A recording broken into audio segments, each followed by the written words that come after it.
자, 그럼 우리가 사랑하는 성경 구절들이 여러 가지가 있지만 그 중에 매우 유명한 구절이 하나 있죠. 로마서 8장 28절입니다.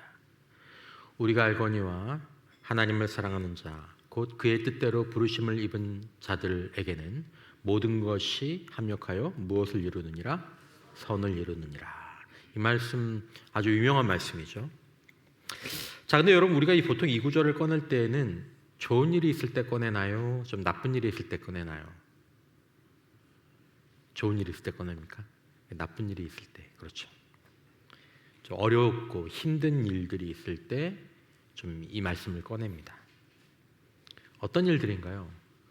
세상 사람들이 보통 이걸 가지고 뭐 재난, 우리에게 일어난 일을 보면 야, 그 인생의 재난이네, 재난.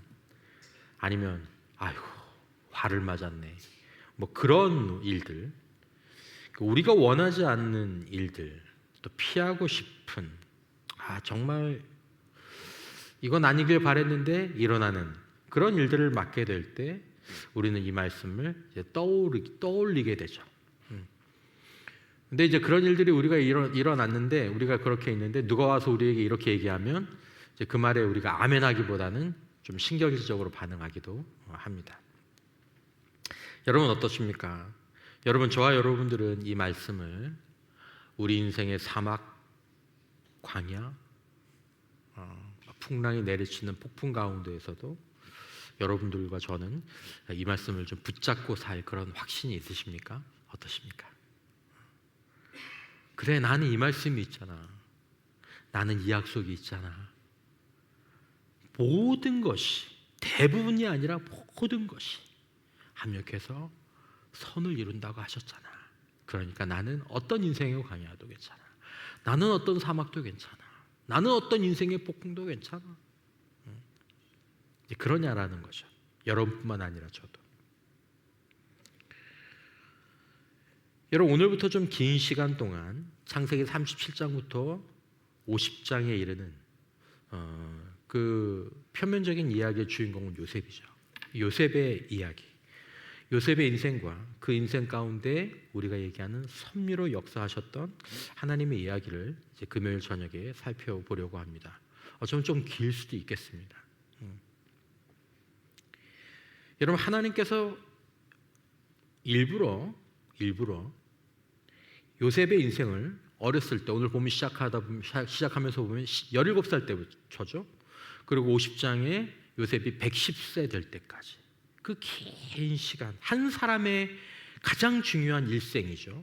그 기간을 그 긴 장들 속에 담아두신 이유가 무엇이겠습니까? 이게 아주 이례적인 분량입니다.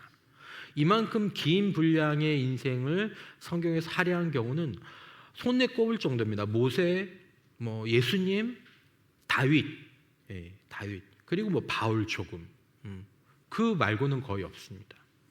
아주 이례적인 일이죠. 그 이유는 무엇입니까? 우리에게 그것을 살펴보라는 말씀이죠.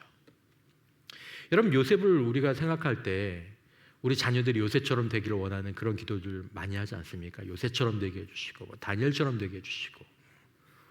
우리는 애굽의 국무총리, 그리고 꿈 해몽의 은사를 가진 인물 정도로 기억할 수 있지만, 사실 요셉의 인생을 좀 잘 살펴보면 요셉의 인생에서 일어난 일들은 한 사람의 인생에 담아두기에는 너무 잔인한 일들이, 너무 아픈 일들이 다 담겨있는 그런 인생이었습니다.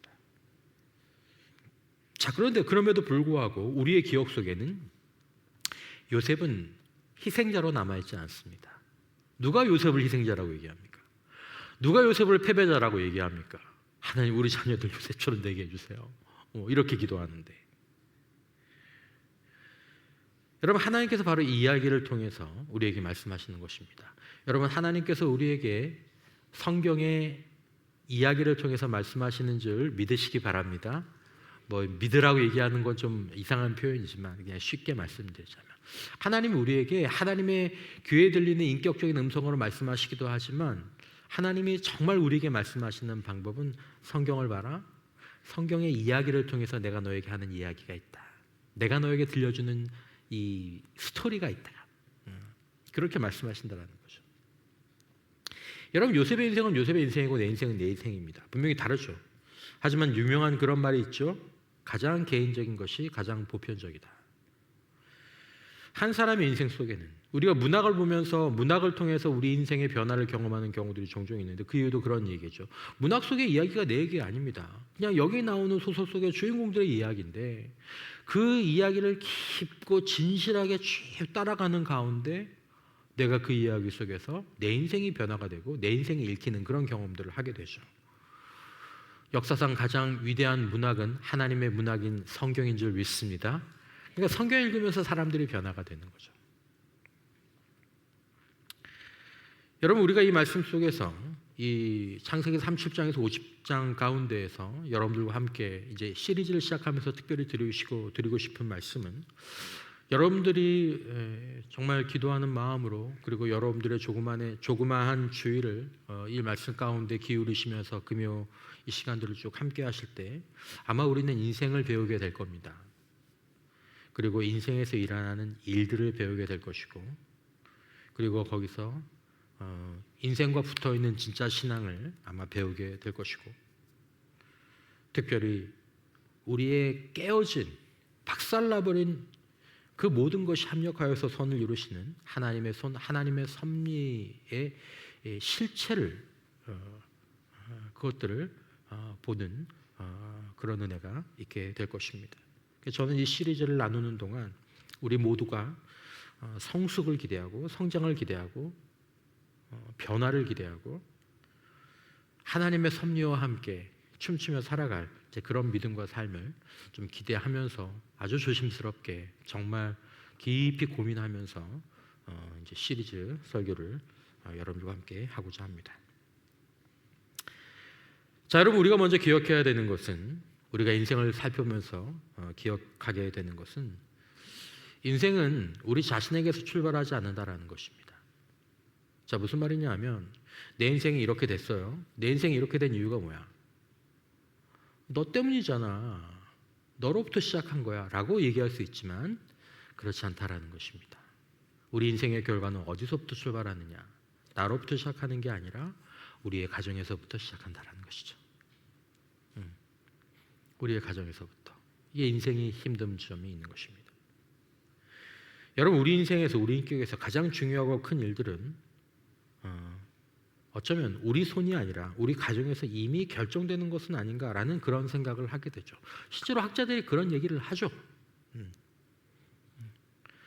그래서 정말 그 지혜로운 사람들 그리고 여러분들이 뭐 굳이 상담가라고 한정짓지 않아도 사람을 깊이 이해하는 사람들은 어떤 문제가 있는 사람들과 이렇게 얘기를 나누면서 당신은 어떤 사람이냐라고 묻지 않고 어떤 집안이었나요?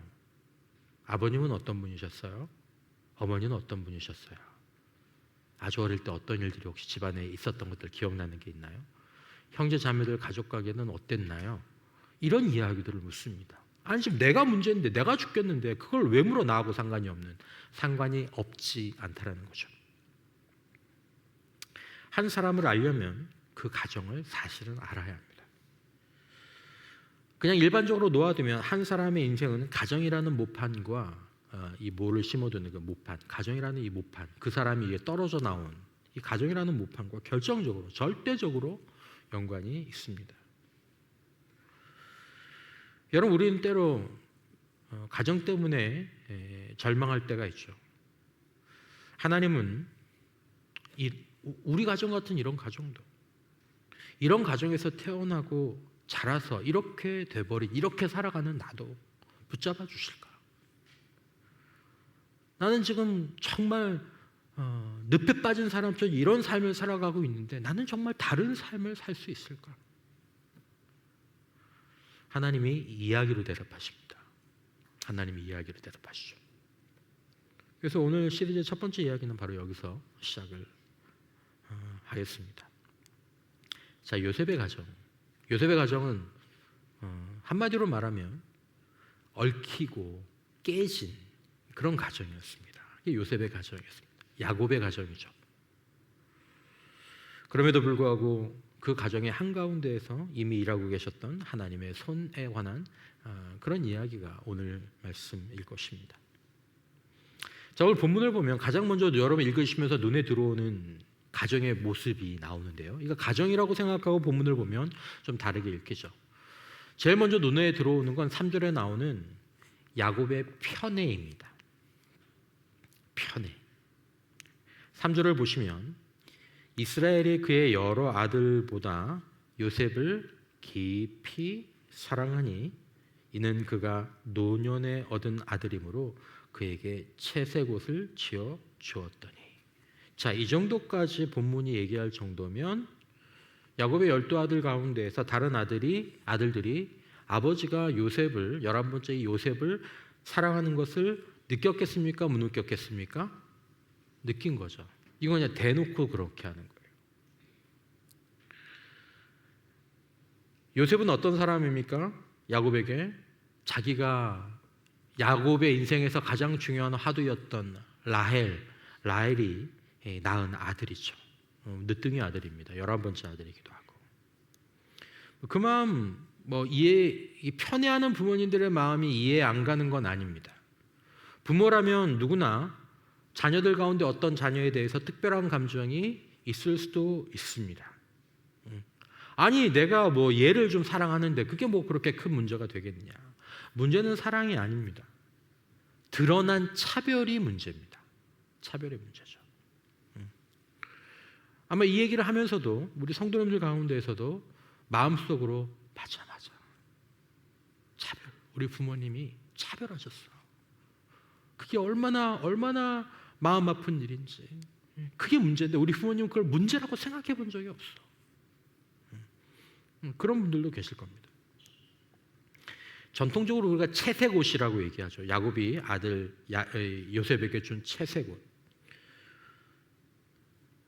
우리가 그렇게 보지만 여러 연구들을 보면 이 긴 소매가 있는 장식옷, 왕족이나 상위 신분이 입는 정장. 자, 성경에서 이 단어가 딱 한 번 더 나오는데 어디 나오냐면 사무엘하 13장 18절에 다윗의 딸 다말이 입었던 공주의 의복입니다. 여기 한 번 더 나옵니다. 공주가 입었던 의복. 그러니까 옷이 예쁘고 좋고를 떠나서 이 의복은 어떤 신분을, 어떤 특권을 이렇게 상징하는, 그거 보면 이 사람이 특별한 사람이구나 이렇게 알 수 있도록 하는 그런 옷이라는 거죠. 그러니까 여러분, 이 옷이 단순히 예쁜 옷이 아닙니다. 요셉에게 너 이번에 예쁜 브랜드 이 옷 입어라 라는 얘기가 아니라 너는 달라. 너는 특별해. 12명 가운데 너는 특별해. 이 의미인 겁니다. 여러분 12명이 있는데 그 중에 한 사람이 특별해지면 나머지는 뭐가 되는 거예요? 평범해지는 거예요. 특별하지 않은 사람이 되는 거예요. 이게 차별이죠. 형들 10명 있는데 매일 보는 앞에서 너는 특별하다. 너는 특별하다. 에이, 형들 전 모르겠고 너는 특별해. 여러분 이게 우리의 얘기라고 한번 생각해 보십시오. 여러분 그런 얘기를 요즘은 잘 없을지 모르겠는데 남들의 얘기는 그냥 쉽게 들은 적이 있습니다. 부모님이 그런 거죠. 우리 장남 특별해. 우리 장남 특별해. 그것까지는 괜찮아요. 그런데 그 중에 중간이나 셋째 되는 공부를 잘한다든지 아니면 뭐가 있어서 하여튼 다 아는 거예요.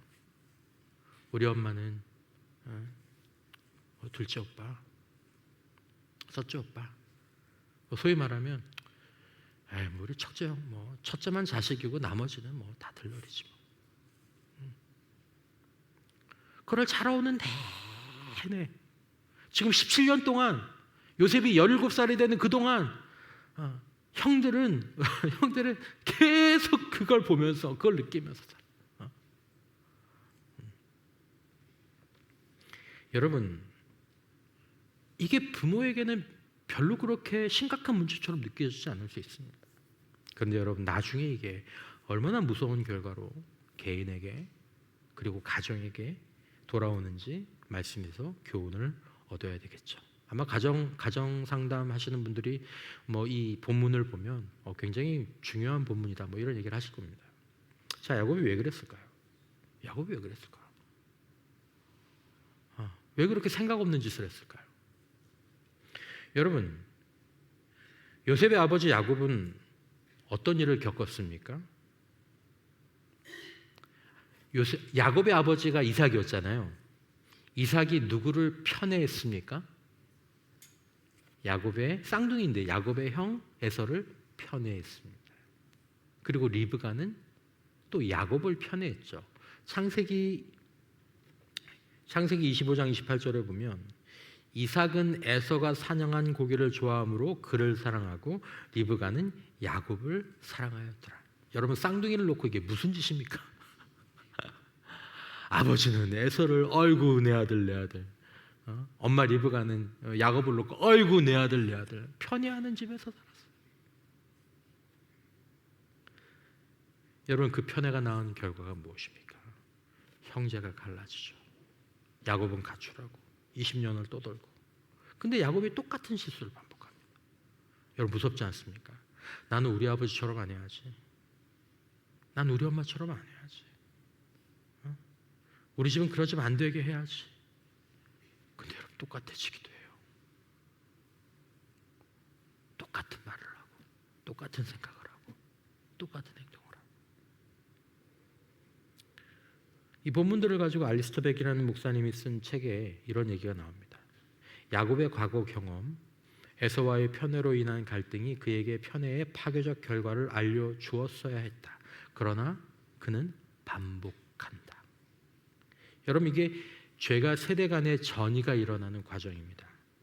그러니까 여러분, 우리가 아무리 싫어하고 우리가 아무리 나쁘다고 경험을 한다고 하더라도 아버지나 어머니에게서 받은 상처가 우리 안에서 치유되지 않으면 그게 자녀에게 같은 패턴으로 돌아오게 됩니다. 내가 편애라면 지긋지긋해. 그리고 편애하고 있어. 편애하고 있어. 단지 이 문제뿐만 아니라 다른 부분들이 다 그렇죠. 그리고 이 결정이 형들의 미움이라는 결과를 낳고 그 미움이 어디로 연결됩니까? 요셉의 삶 전체를 뒤흔들게 되죠.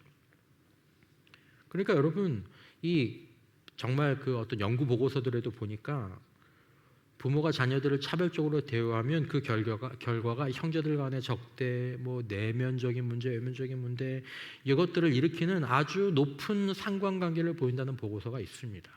그렇겠죠, 여러분? 생각해 보십시오.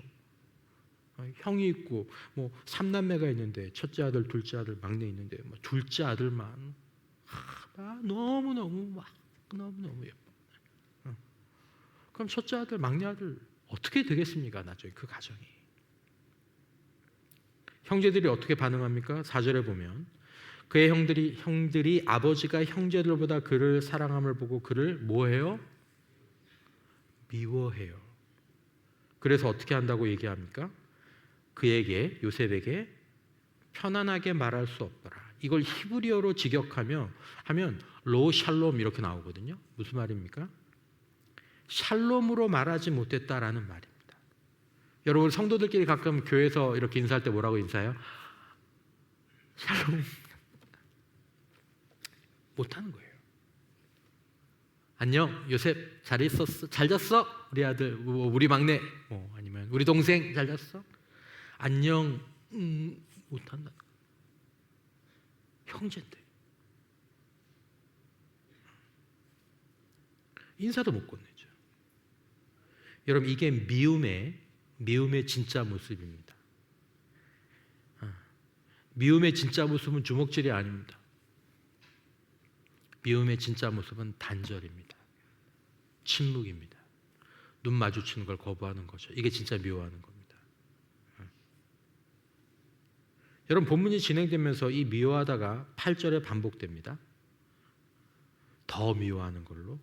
그리고 11절에 보면 이게 어떤 표현이 나면 시기로 나옵니다. 미워한다, 더욱 미워하였더라, 시기하더라, 감정이 계단을 오르고 있죠. 이게 어디까지 갈까요? 그러다 말까요? 부모님들 때로 그렇게 생각하죠. 뭐 애들끼리 그러다 말겠죠. 정말 그럴까요? 시기는 여러분 단순한 불쾌감이 아닙니다. 시기란 말은 존재적인 분노라고 얘기하는데 네가 가지고 있는 게 나한테 와야 되는데 그게 너한테 갔다. 이게 시기입니다. 시기. 야, 그거 나한테 와야 되는 건데 너한테 갔어.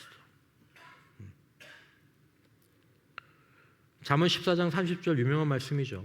평온한 마음은 육신의 생명이나 시기는 뭘 마르게 한다고요? 뭐를 썩게 한다고요? 뼈를 썩게 하느니라. 누구의 뼈입니까? 내가 시기하는 대상의 뼈입니까? 아니면 시기하는 사람의 뼈입니까? 시기하는 사람, 내 뼈, 내 뼈. 뼈를 썩게 한다는 거예요. 여러분, 시기는 상대를 파괴하기 전에 먼저 나를 파괴합니다. 형들의 인생이 시기 때문에 행복했겠습니까? 여러분, 형들이 시기로 인해서 그들의 인생이 행복해졌나요? 그들은 평안을 잃어버렸습니다. 어린 요셉도 충분히 성숙하지 못했죠. 앞절에 보면 형들끼리 있었던 얘기를 쭉 듣고 아버지한테 쪼르르 와서 얘기합니다. 그러니까 형들이 싫죠, 더 싫죠. 그리고 꿈 사건이 있죠. 요셉이 꿈을 형들에게 전하는데 하나님이 주신 꿈이었습니다. 그 자체가 잘못은 아니었습니다. 하지만 전달하는 방식 자체가 불에 기름을 끼얹은 그런 격이 됐죠. 이제 7절과 9절에 히브리어로 이제 힌네라는 단어가 나오는데 이게 무슨 말이냐? 보라라는 말입니다. 보라.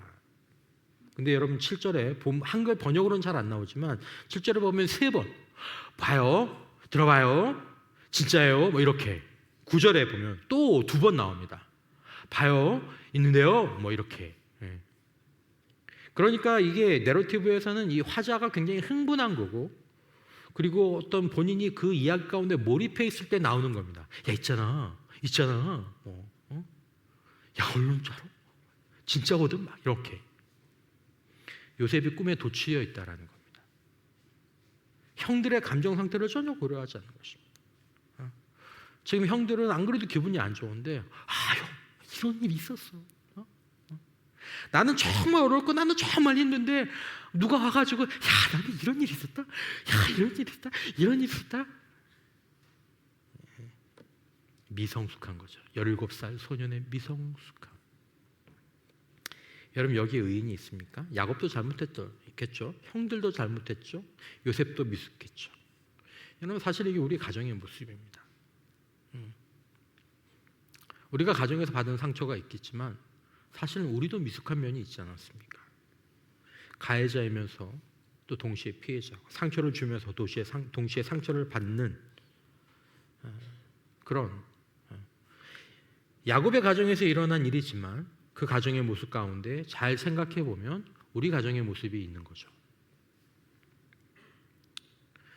자, 여러분, 요셉의 인생은 한 사람의 인생에 다 담아 넣기에는 너무 잔인한 일들이 많았다라는 말씀을 드렸는데 그 잔인함의 시작이 바로 가정입니다. 어떡하니? 가정에서. 바깥에 적이면은 뭐 그럴 수 있다고 쳐요. 근데 여러분, 요셉의 인생에서 요셉의 심장에 칼을 겨눈 사람, 그의 생명을 꺾으려고 하는 사람들이 누굽니까? 같이 밥을 먹는 식구잖아요. 같이 밥을 먹는 식구. 여러분, 문제는 이런 인생이 적지 않다라는 것입니다. 남만도 못해. 부모가 원수보다 더해. 내가 그런 집에서 태어나서 그런 형제 자매들한테 적지 않다는 겁니다. 여러분, 인간적으로 보면 이 이야기는 벌써 여기서부터 절망입니다. 이 집구석 여러분 보십시오. 여러분, 여기까지만 보면 사실은 우리가 성경의 결말을 알고 이 본문을 봐서 그렇지, 이것만 놓고 보면 여러분, 여기에는 어떤 하나님의 섭리의 선도 보이지 않습니다. 도대체 이 가정에 어떤 축복이 있게 될지, 이 가정에 어떤 기능을 하게 될지 뭐 도저히 읽어낼 수가 없습니다. 그럼에도 불구하고 우리가 알고 있지 않습니까? 하나님의 섭리의 손이 이 얽히고 위험한 가정 뒤에서 움직이고 있었다라는 것입니다. 이미 이때부터죠. 하지만 보입니까? 안 보입니까? 안 보이는 거죠. 안 보이는 거죠. 여러분, 우리의 가정 가운데서도 하나님의 손이 역사하시는 줄 믿으시기를 바랍니다. 여러분, 이 말씀들을 우리가 나누면서 하나님의 이 섭리가 있을 때 그 섭리와 함께 살아가는 사람이 있고 그 섭리에 보이지 않는 파도를 거스르고 살아가는 사람들이 있다. 하나님이 이것을 말씀하고 싶으신 것입니다. 너의 집, 너의 상처, 네 동생이 그러니, 네 부모가 그러니, 너희 집이 그러니 내 손이 거기에 있다. 내 손이 거기에 있다. 여러분, 오늘 본문 1절부터 11절까지 하나님이라는 이름이 한 번도 나오지 않습니다. 여기는 야곱의 편에 형들의 미움, 시기, 요셉의 꿈 이런 얘기들만 나옵니다. 전부 다 인간적인 동인들밖에 없습니다. 하나님이 없죠. 하나님이라는 동인이 없죠. 여러분, 이것이 하나님의 섭리의 특징입니다. 안 보여요. 하나님의 동인이 안 보여요. 전부 다 사람 동인만 보여요. 이런 부모님, 이런 형제님, 이런 일들, 이런 말들, 이런 행동들 다 이것만 있어. 그럼 이것만 있는 줄 알아요. 아니라는 거죠. 아니라는 거죠. 하나님의 섭리는 보이지 않습니다. 일상의 옷을 입고 일상의 옷 뒤에 서 있는 거죠. 하나님의 아버지의 편애라는 옷, 형들의 감정, 소년의 꿈이라는 옷을 입고 우리에게 찾아오는 거죠. 모든 일이 합력하여 선을 이루느니라. 여러분, 기억해 두시기 바랍니다. 무너진 가정, 서로 인사도 못하는 가정, 밥을 먹는데 서로 인사했겠습니까? 밥 먹을 때 요셉의 형들이 요셉이랑 샬롬도 안 했다니까요. 너 먹어라.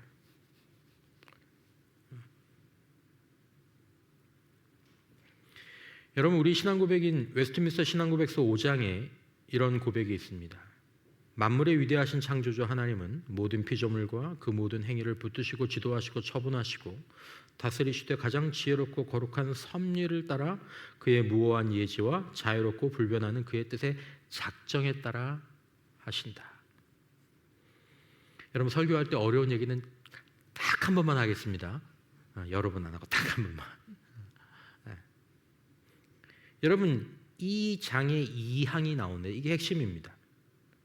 모든 일이 제1원인과의 관계이며 제1원인, 불변적이고 무오하게 일어나되 같은 섭리에 의해서 둘째 원인의 성질을 따라 필연적으로 또는 자유롭게 우발적으로 일어나도록 질서 지으신다. 우리 신앙 고백이 이 얘기라. 이게 섭리입니다.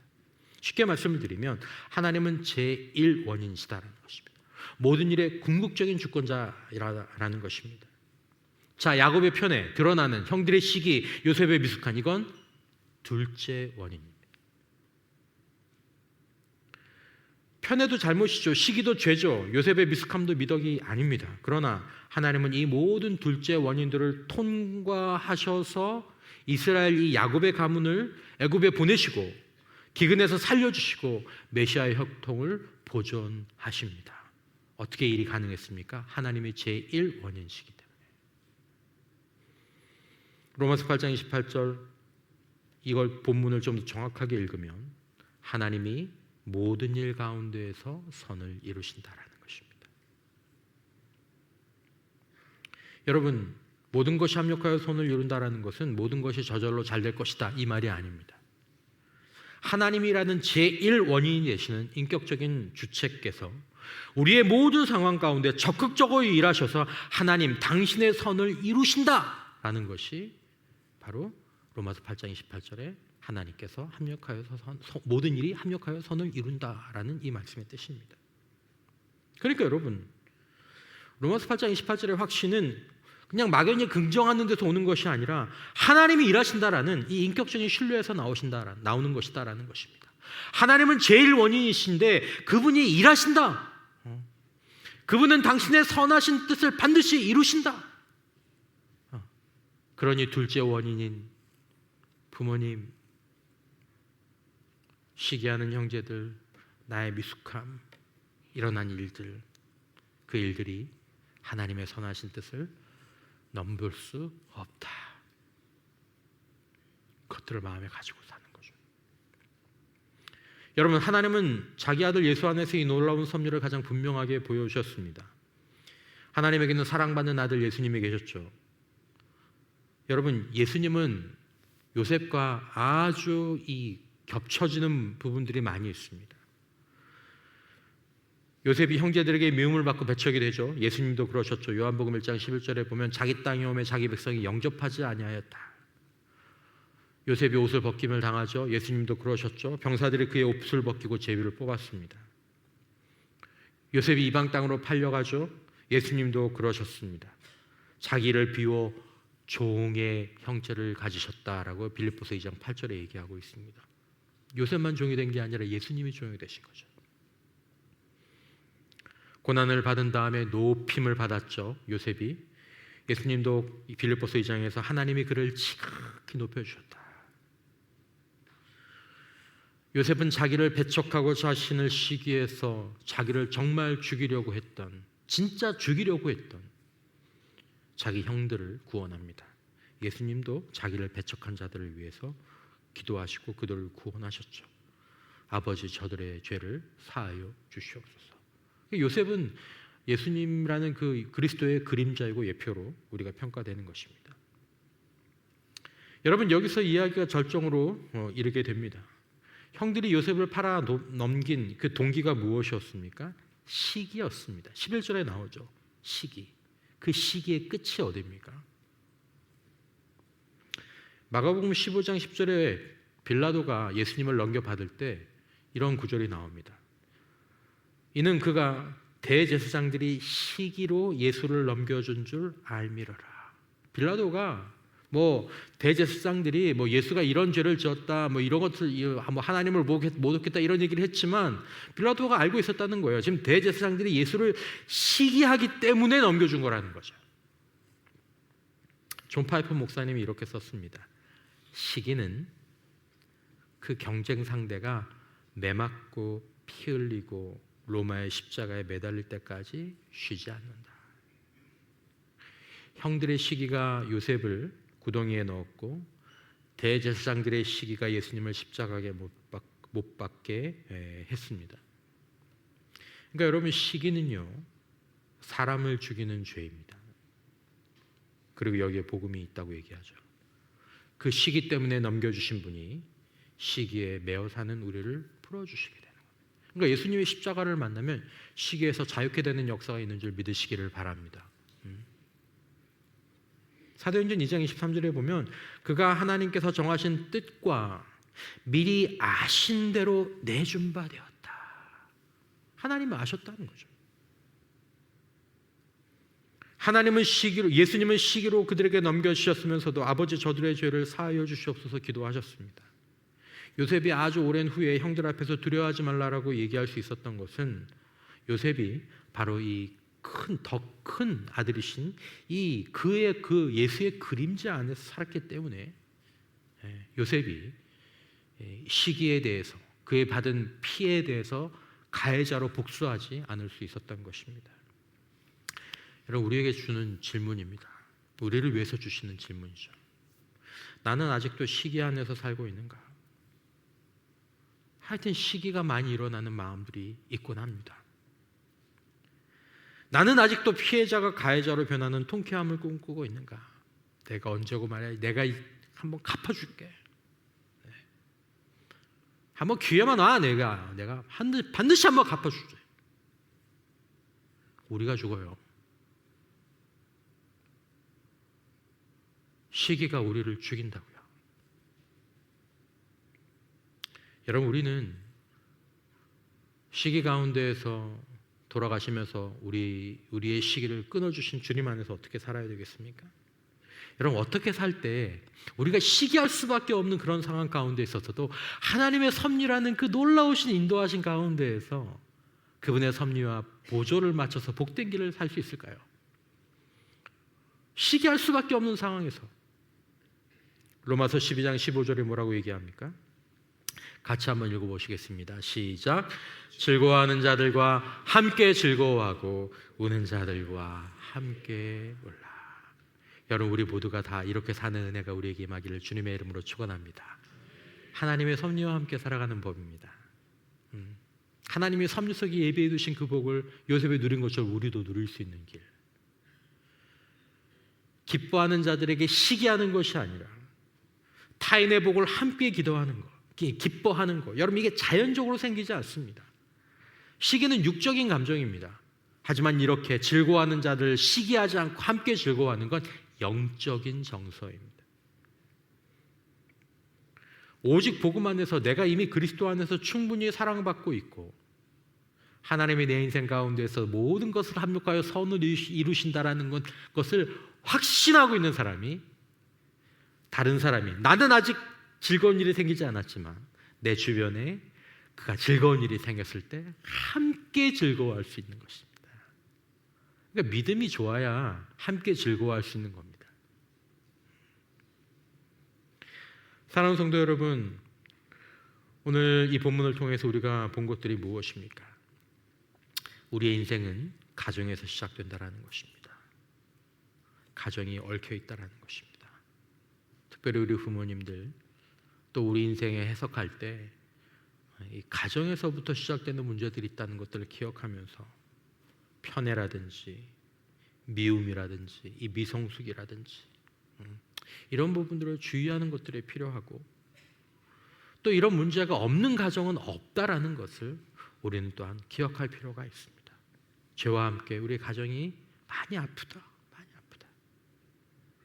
두 번째 우리가 기억해야 될 것은 무엇입니까? 그 가정의 얽힘이, 그 가정의 망가짐이, 여러분, 우리가 요셉의 인생을 결과를 놓고 봐서 알아서 그렇지, 지금 이 요셉의 인생의 3장, 37장 1절에서 11절, 그리고 37장 이 뒷부분까지 보면 무서운 가정이에요. 무서운 가정이에요. 가인이 아벨을 죽이잖아요. 형들이 동생을 죽이잖아요. 죽이고 편편하게 짐승이 물어갔다고 아버지 앞에서 막 울면서 요셉이 죽어버렸어요. 아버지 어떡해. 무섭지 않습니까? 여러분, 그런 가정의 얽힘이 하나님의 섭리를 꺾지 못한다는 것입니다. 하나님이 그 가운데서 일하신다. 깨진 모든 것을 합력하여 선을 이루신 하나님의 손이 있다는 것입니다. 우리 가정에 답이 안 나옵니까? 내 가정 환경이 답이 안 나옵니까? 그러나 그 가정 가운데서도 하나님의 손이 있다는 것을 다시 한번 신뢰하시는 은혜가 있기를 주님의 이름으로 축원합니다. 우리가 기억해야 될 것은 거절당한 아들, 종이 된 아들이 구원자가 되신 것입니다. 요셉이 왜 희생자가 아니라 구원자로 남을 수 있었습니까? 예수 그리스도께서 먼저 그 길을 가셨기 때문에 그가 희생자가 아니라 구원자로 남을 수 있게 된 것입니다. 여러분, 우리가 그리스도의 그림자 안에서 살아갈 때 우리 역시도 지금은 희생자로 출발했지만 구원자가 되는 역사가 있게 될 줄 믿습니다. 여러분, 하나님의 섭리. 우리에게 필요한 것이 무엇일까요? 우리의 첫 걸음은 정직한 것입니다. 내 가정의 상처를 하나님 앞에 가지고 오는 것입니다. 많이 아픕니까? 많이 괴롭고 힘듭니까? 그렇죠. 우리 하나님 아신다잖아요. 이걸 보면 아는 거예요. 하나님 이걸 아시겠구나.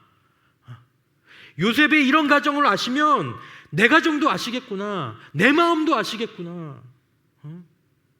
가족에게 칼꽂힘을 당하는, 부모에게 편애당하는, 차별당하는 이 마음도 아시겠구나. 내가 너를 안다. 주님 앞에 내어놓는 거죠. 나의 분노를. 주님이 보이지 않아도 일하시는 하나님을 우리는 이 이야기 가운데 신뢰할 수 있게 되는 것입니다. 그 가운데서도 하나님께서 일하고 계시는 것이죠. 하나님께서 나로 피해자로 희생자로 남게 하지 않으시고 그로 치유받지 못하고 다음 죄를 다음 세대로 넘겨주는 하나님, 그런 자가 되지 않도록 해주십시오. 우리가 기도해야 되지 않겠습니까? 여러분, 내가 가정에서 받은 상처를 그냥 두면 이게 다음 세대로 그대로 넘어간다니까요. 여러분, 비슷해져요. 이 나이 때 아버지 하던 걸 내가 똑같이 하고 있어요. 내 말이, 내 생각이, 내 태도가 그건 아니었는데. 여러분, 우리에게 시기는 없습니까? 자복하고 회개해야 합니다. 이 복 못 받습니다. 시기하는 거 복 못 받습니다. 하나님, 내 안에 있는 숨은 시기를 드러내 주십시오. 형제자매의 축복 앞에서 기뻐하지 못했던 마음, 다른 사람의 성공을 나의 실패처럼 여겼던 마음, 여러분 그런 적 없습니까?